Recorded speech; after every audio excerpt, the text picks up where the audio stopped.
Video को start करते हैं। लेकिन वीडियो स्टार्ट करने से पहले ना चैनल को सब्सक्राइब कर दो यार। चैनल को सब्सक्राइब नहीं करते, आप वीडियो देख लेते हो, श्राप लगेगा मेरा श्राप। चैनल को सब्सक्राइब करो अभी इसी वक्त, नहीं तो पक्का गर्लफ्रेंड नहीं पटेगी, सिंगल मरोगे तुम, सिंगल। माँ गायत्री रिकॉर्डिंग स्टूडियो। अभी आप सुन रहे हैं धर्मेंद्र निर्मलिया को। सारा रारा होली है, सारा रारा होली है, सारा रारा होली है, सारा रारा होली है। जान अब गेलै होली रंग के करा से खेलावई, चली गेल छोरी के ससुरा बागे जान, चली गेल छोरी के ससुरा बागे जान, चली गेल छोरी के ससुरा बागे जान।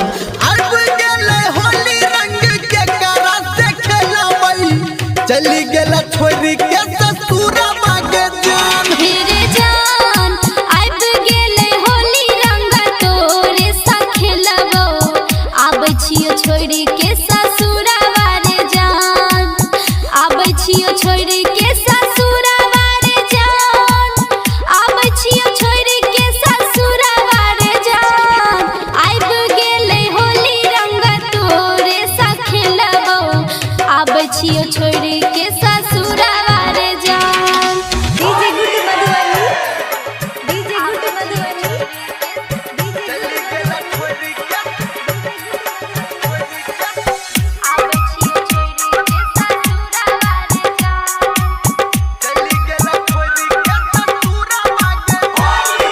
सारा रारा होली है, सारा रारा होली है, सारा रारा होली है, सारा रारा होली है। हे जान पिया घर छोड़ तू कोना के बही, ससुरा से अपना नहीं हरा बागे जान, ससुरा से अपना नहीं हरा बागे जान, ससुरा से अपना नहीं हरा बागे जान।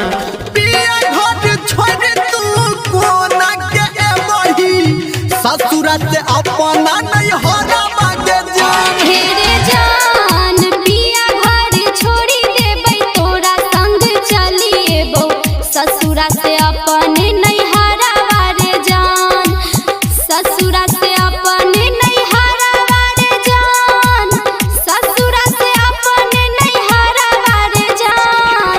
पिया घर छोड़ी देबै, तोरा संग चली एबो, ससुरा से अपने नहीं हरावारे जान। DJ good Madhubani. अभी आप सुन रहे हैं सावरिया म्यूजिक।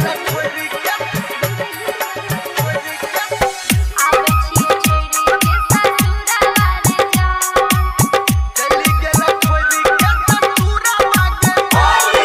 सारा रारा होली है, सारा रारा होली है, सारा रारा होली है, सारा रारा होली है। हे जान कोन दिन एबही तू कोन दिन मिलाबा, आ पूछै छौ तोरा से यारा बागे जान, पूछै छौ तोरा से यारा बागे जान, पूछै छौ तोरा से यारा बागे जान। कोन दिन एबही तू कोन दिन मिलाबा, पूछै छौ तोरा से यारा बागे जान। हेरे जान फागुन में आबै छियो, होली दिन मिलबो, छोड़ के अपन ससुरा बारे जान, छोड़ के अपन ससुरा बारे जान, छोड़ के अपन ससुरा बारे जान। फगुआ में आबै छियो, होली दिन मिलबो, छोड़ के अपन ससुरा बारे जान। हे जान अब गेलै होली रंग के करा से खेलावई, चली गेल छोरी के ससुरा बागे जान। हाँ हाँ आबै छियो छोड़ी के ससुरा बारे जान, आबै छियो छोड़ी के ससुरा बारे जान। हम खेलबो होली तोरा संगे जान। RCM Music New App अभी डाउनलोड कीजिए हमारे गूगल प्ले स्टोर से और पाए भोजपुरी लोकगीतों का एक से बढ़कर एक ऑडियो वीडियो सॉन्ग बिल्कुल मुफ्त।